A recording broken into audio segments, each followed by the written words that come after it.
Amigos, quero pedir para você abrir Isaías capítulo 57 nesse momento.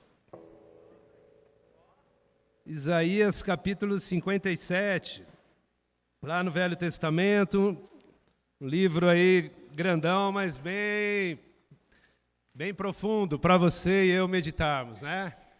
Mas não vamos ler os 66 capítulos não, tá bom, irmãos? Vamos meditar por meia hora. E o desafio para você que está hoje pela primeira vez é muito simples. Eu gostaria de animar você a sair praticando o que você aprendeu. E para você que está aqui pela milésima vez, eu também gostaria de te dar o mesmo desafio. Então estamos no mesmo pé, cada um no seu degrau, mas todos nós somos chamados a amar a Deus, por meio de praticar a sua palavra. Isaías 57. A compaixão de Deus, no versículo 15. Vamos ler versículo 15. Pois o Altíssimo, o Santo Deus, o Deus que vive para sempre, diz: eu moro num lugar alto e sagrado, mas moro também com os humildes e os aflitos, para dar esperança aos humildes e aos aflitos novas forças. Quero convidar você a meditar comigo hoje sobre o endereço de Deus. Engraçado, Deus fala que tem 2 endereços, não? Ou infinitos endereços, se você for ver. No lugar alto e sublime. E no coração daqueles que são humildes e aflitos. Eu estou mais para aflito hoje, na verdade, né? Não é uma tarefa fácil falar sobre isso. Então, hoje as pernas vão tremer bastante. E eu estou mais para o tipo aflito, mas buscando ter um coração humilde. E não é nada fácil, não é nada fácil. Tenho reparado, eu estou meditando muito sobre esse assunto, porque eu vi em mim muitas atitudes contrárias a isso. Atitudes orgulhosas, de arrogância, de impaciência, de perder a calma em algumas situações. Então, isso está me motivando bastante a estudar esse tema, me motivou a compartilhar com vocês, porque quem que não quer Deus morando na sua própria vida, não é verdade? Então, eu espero que eu e você possamos hoje, juntos, meditarmos, crescermos nesse assunto e que Deus possa habitar ricamente em nós. Quero convidar você a orar comigo e vamos prosseguir no estudo. Pai, prepara nossos corações, nos ajude a entender a sua compaixão melhor. A maneira como o Senhor quer ter um relacionamento muito estreito conosco. Muito íntimo, muito próximo. Ao ponto que o Senhor enviou Jesus ao mundo para andar, empoeirar os pés aqui nessa terra. E tocar pessoas, conversar com pessoas. Amar pessoas, direcionar pessoas à vida eterna. Obrigado pela mensagem que chegou até nós e que nós possamos ter sensibilidade, possamos ter ouvidos aguçados, possamos ter interesse e muita fé para nos aproximarmos do Senhor. Eu oro em nome de Jesus. Amém. Vamos ver uma pregação de Jesus em Lucas capítulo 4. Lucas capítulo 4, vamos aprender dessa situação que aconteceu numa cidade chamada Nazaré. Lucas capítulo 4, abra comigo a partir do versículo 16. A Bíblia diz assim: Jesus foi para a cidade de Nazaré, onde havia crescido.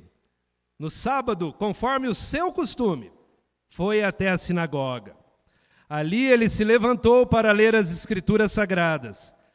E lhe deram o livro do profeta Isaías. Ele abriu o livro e encontrou o lugar onde está escrito assim: o Senhor me deu o seu Espírito. Ele me escolheu para levar boas notícias aos pobres. E me enviou para anunciar a liberdade aos presos, dar vista aos cegos, libertar os que estão sendo oprimidos e anunciar que chegou o tempo em que o Senhor salvará o seu povo. Jesus fechou o livro, entregou-o para o ajudante da sinagoga e sentou-se. Todas as pessoas ali presentes olhavam para Jesus sem desviar os olhos. Então ele começou a falar, ele disse: Hoje se cumpriu o trecho das Escrituras Sagradas, que vocês acabam de ouvir.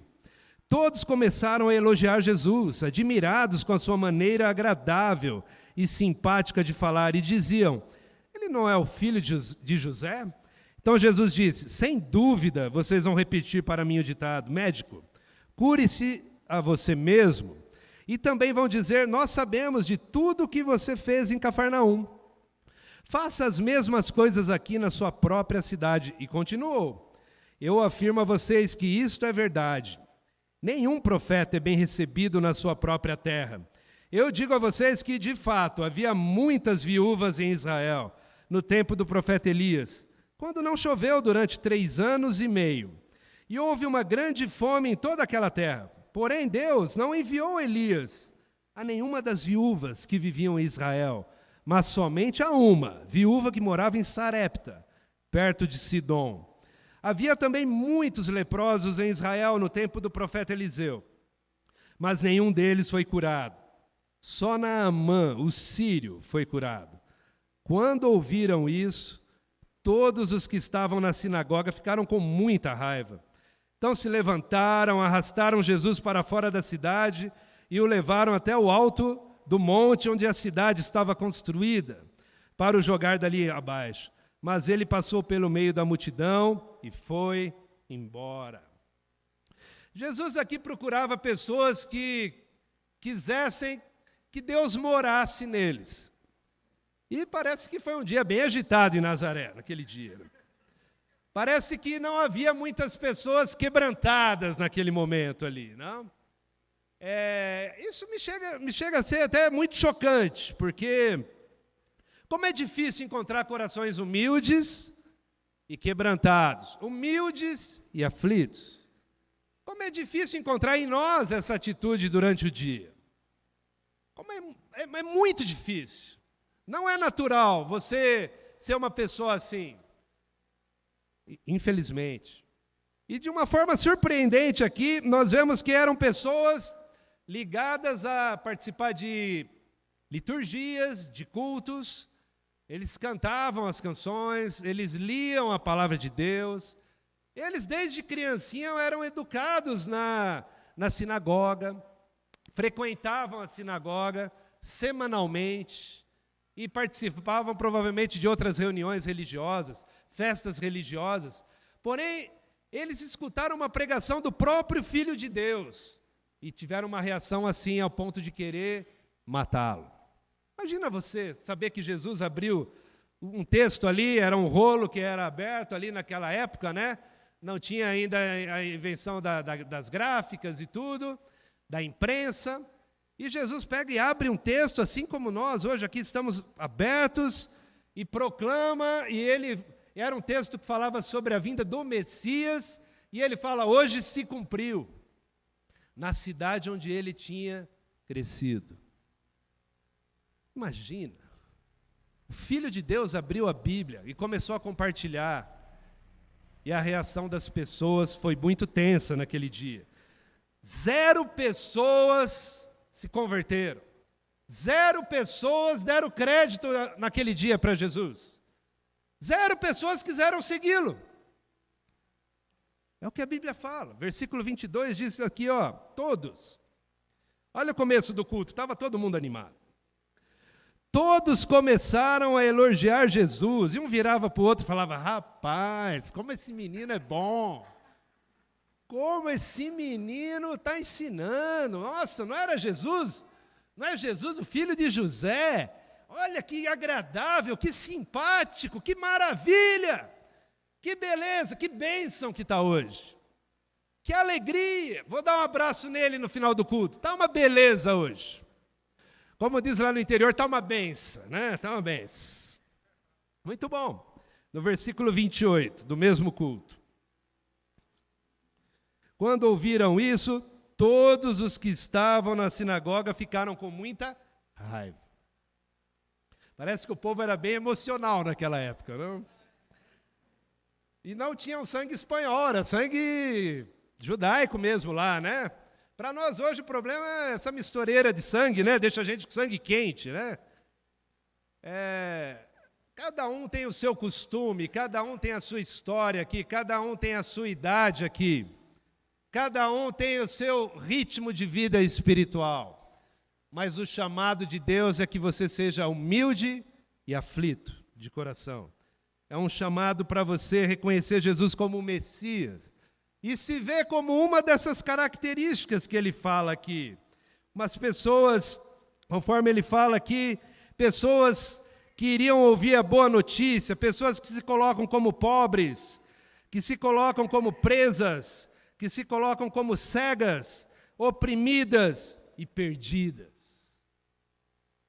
Você já se colocou como alguém perdido espiritualmente alguma vez na sua vida? Sabe, eu era uma pessoa acostumada a ir na igreja de domingo de manhã, domingo à noite. E chegava domingo de manhã numa igreja, e 9 horas da manhã, e ficava lá até umas 11h30. Voltava às 6 da tarde, e era reunião de jovens, e depois culto, e depois lá conversas, semanalmente. Semanalmente. Acostumado com as Escrituras. Muito acostumado com as Escrituras. E chegou um momento que alguém chegou em mim e falou, podemos conversar mais profundamente sobre nossas vidas? Não sobre religião, não sobre teologia, não sobre conversas religiosas, sobre nós, como nós estamos praticando a Bíblia. Podemos conversar sobre isso? Isso foi uma reviravolta na minha vida. Uma reviravolta, poder falar as coisas reais, as coisas verdadeiras, as prisões que tinha no coração, a falta de liberdade que tinha muitas vezes. E isso tudo foi trazendo muita paz, muita alegria e muitas decisões, muitos desafios. Andar com Jesus é muito bom, mas é muito desafiante também. Muito desafiante. Como é você quando escuta a palavra de Deus? Talvez você está aqui já há muitos anos. Talvez você está aqui hoje pela primeira vez. O seu ouvido é aguçado para estar atento, ou você já está com a cabeça já em outro lugar. E você já vai desligando o seu coração. E você vai achando que não é com você. Não, isso aqui é comigo e com você hoje. E Deus quer lidar conosco hoje, nos ajudar a ter corações quebrantados, de pessoas que se enxergam em alguns momentos falidos espiritualmente, assim como os pobres de espírito foram levantados por Jesus. Pessoas que necessitam de Deus. Pessoas que querem que Deus more neles, de forma real. E não de forma religiosa, simplesmente, de cumprir uma obrigação religiosa, ou até se sentir bem numa reunião como essa, porém, e amanhã cedo? Como a Bíblia vai tocar nossos corações? Sabe, é um texto que foi lido comigo, um texto conhecido por muitos. Eu quero chamar você em Hebreus capítulo 4, que me ajudou bastante. Eu quero falar de um tipo de coração que eles não tiveram em Nazaré, que era o coração sensível. Sensível a ouvir a mensagem de Deus. O coração sensível é aquele que sabe que a Bíblia foi escrita para ele, e não para a esposa dele, simplesmente. É o coração que sabe que eu preciso de mudança, e não a pessoa que está do meu lado, e não o meu vizinho. É aquele que, conforme eu já escutei há muitos anos atrás, ele é uma pessoa que pega as palavras e puxa com a enxada, e puxa para ele, e puxa com uma enxada. Só que as pessoas de Nazaré eram pessoas que usavam a pá, né? Pegavam as palavras e jogavam para cima, e jogava para o outro lado, e não deixava a palavra se aproximar deles. Eles usavam a pá, e jogavam para longe, e não queriam se abrir para Jesus. Sabe por quê? Se achavam bons, não queriam mudanças, e eram insensíveis, na verdade. Em Hebreus capítulo 4, um texto, no versículo 12, diz assim: pois a palavra de Deus é viva e poderosa, e corta mais do que qualquer espada afiada dos dois lados. Ela vai até o lugar mais fundo da alma e do espírito, vai até o íntimo das pessoas, e julga os desejos e pensamentos do coração delas. A palavra se descreve a si mesma como viva e poderosa e cortante. E cortante. Ela perfura e quer arrancar as coisas que são ruins em nós. E a minha pergunta para você, meu irmão, e para você, amigo que está aqui hoje, é: você tem usado a Bíblia assim na sua vida? Quando você acorda de manhã ou qualquer outro momento que você vai ler a sua Bíblia, é assim que você lê a Bíblia? Eu não estou falando para a gente ser um bando de gente, não é o desenho de Deus que nós sejamos um bando de gente deprimida, triste, que ande simplesmente cabisbaixo, mas nós precisamos andar humildes com Deus. Saber o que Deus tem para nós. O que está faltando, o que está impedindo que eu agrade mais a Deus? E você com alegria vai e descobre e começa a lidar com aquilo na sua vida. E você vai lidando. Só que é como uma plantação, às vezes, o coração da gente. Não vai florescer e dar fruto já no dia seguinte. Você tem que continuar trabalhando. E arrancando pedras. E arrancando coisas. E lidando com mais uma coisa. E por isso precisamos da ajuda uns dos outros. E a Bíblia chama você e eu a termos iniciativa para irmos atrás de ajuda. E sermos vulneráveis. E assim é. Irmãos, a palavra tem sido poderosa na sua vida. Você tem usado a Bíblia de forma poderosa. Eu fiquei muito animado com o que eu já ouvi hoje aqui dos irmãos. Há momentos que Deus chama você para uma decisão, é você e Deus. Você não tem que dar satisfação para mais ninguém, é você com Deus. E você vai e toma as decisões e começa a lidar com as situações profundas. E Deus se agrada, e Deus vê sua humildade e mora em você. Corações sensíveis. São os corações que em Nazaré não foram encontrados. Tinham sua religião, tinham seus horários de culto, estavam frente a frente com o Salvador, mas não ouviram o Salvador. Que absurdo! E eu quero animar você que é jovem ainda, e Deus está chamando você para anunciar mais, para querer avançar mais. Não tenha medo de rejeição. Naquele dia, Jesus começou muito bem, foi 0 a audiência dele, foi 0. Então não fique preocupado se ninguém gostar do que você fala. Pregue a palavra. Anuncie a palavra de Deus. O que as pessoas vão fazer com a palavra de Deus é outro departamento. Mas você viva e anuncie a palavra de Deus. Em Hebreus capítulo 5, virando a página, Jesus dá um exemplo incrível de como a gente pode buscar ter esse coração quebrado, esse coração quebrantado, humilde e aflito. No versículo 7, a Bíblia diz sobre Jesus o seguinte: durante a sua vida aqui na terra, Cristo, em voz alta e com lágrimas, fez orações e súplicas a Deus, que o podia salvar da morte. E as suas orações foram atendidas, porque ele era dedicado a Deus. Embora fosse o Filho de Deus, ele aprendeu por meio dos seus sofrimentos a ser obediente. Sabe, irmão, se eu perguntasse para você, em quais situações Jesus chorou nos evangelhos? Faça um exercício aí. Faça um exercício. Você vai lembrar quando Lázaro morreu? Não é esse um dos textos? Que o pessoal ainda fala que é o menor versículo que tem, né? E Jesus chorou. Por que ele chorou? Porque ele viu Maria chorando sobre a morte de Lázaro. E Lázaro é amigo de Jesus, e Jesus foi tomado de compaixão. E ele chorou junto com aquelas pessoas. Noutra situação, nós vemos Jesus chorando sobre a cidade de Jerusalém. E ele se lamentando. Pensa, a cidade que ouviu a palavra de Deus por séculos. Deus envia o Filho, e a cidade rejeita o Filho do Deus vivo. E Jesus estava se lamentando sobre Jerusalém, lá. Não é assim?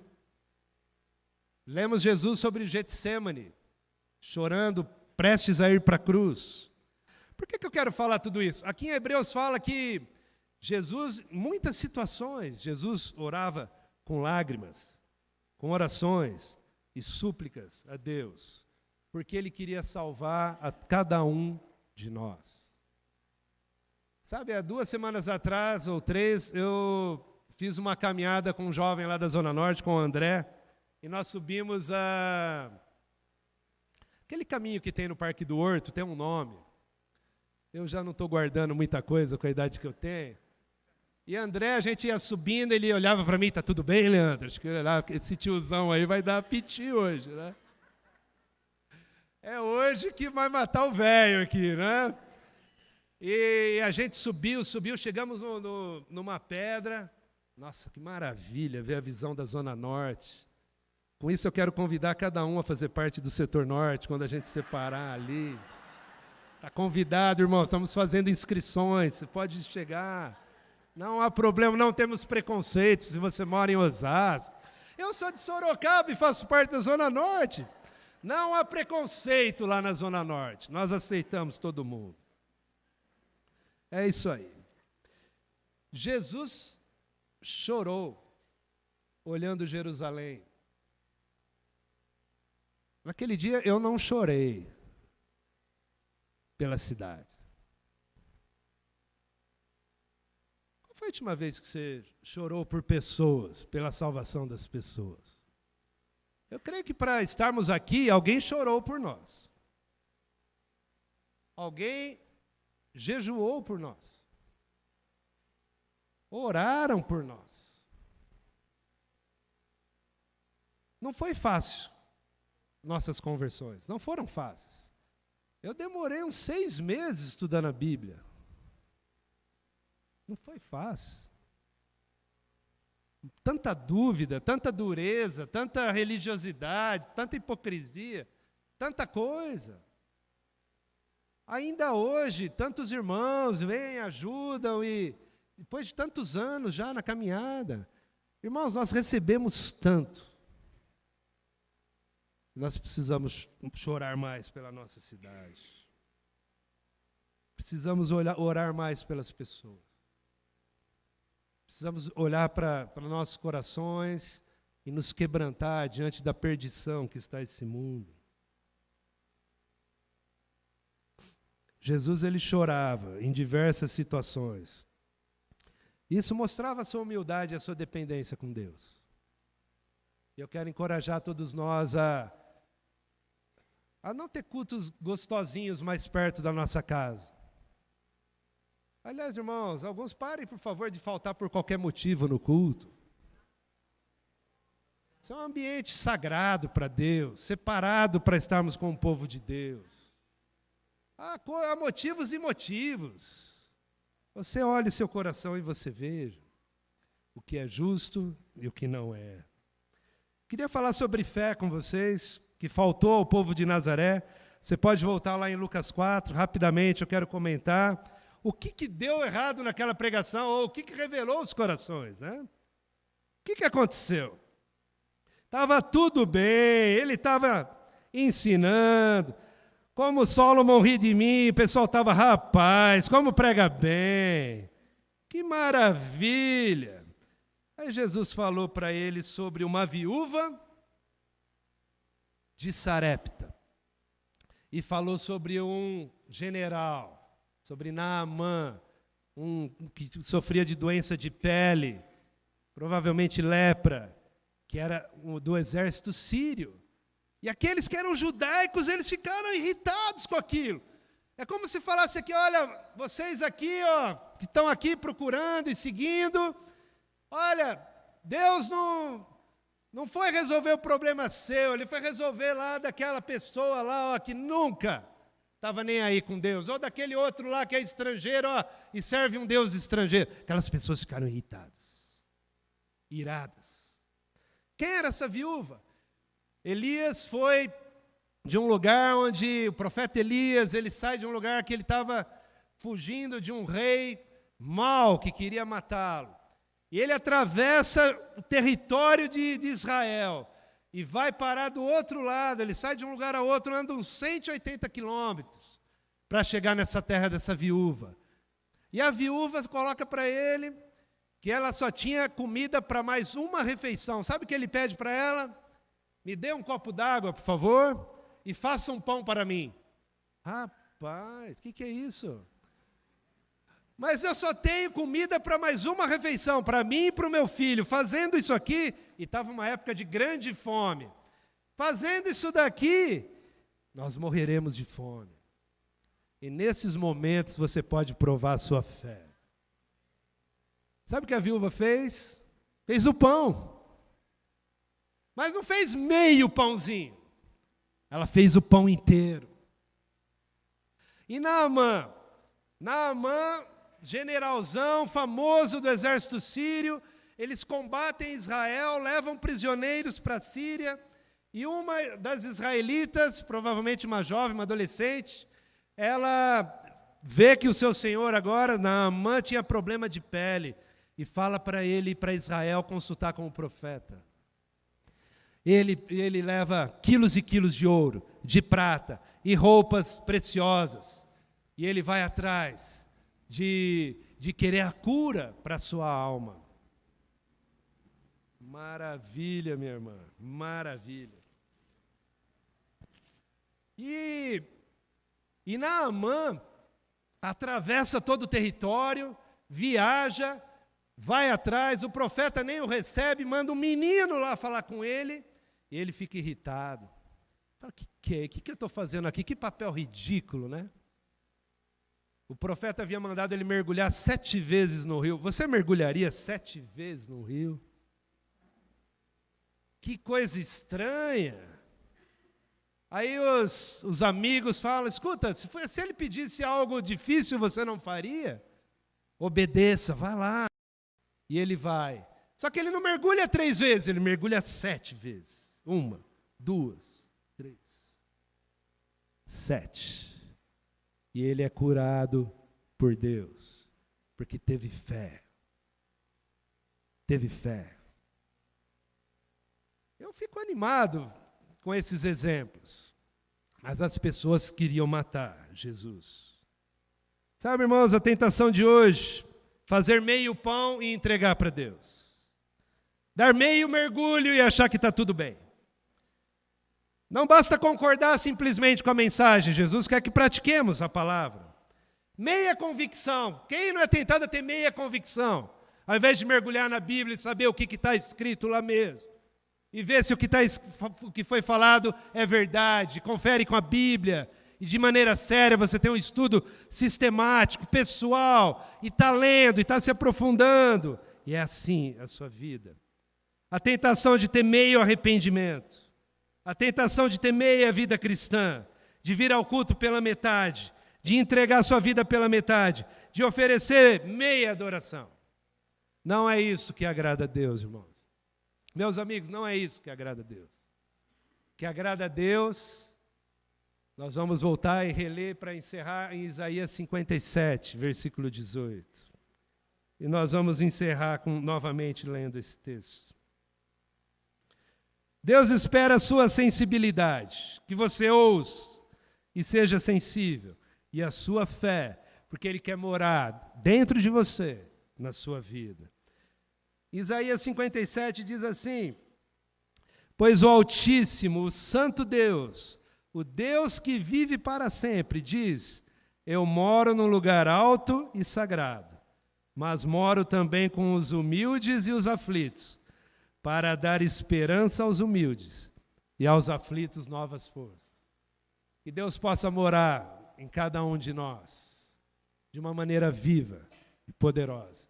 Uma ótima noite a todos, irmãos. Vamos em frente como igreja. Amém.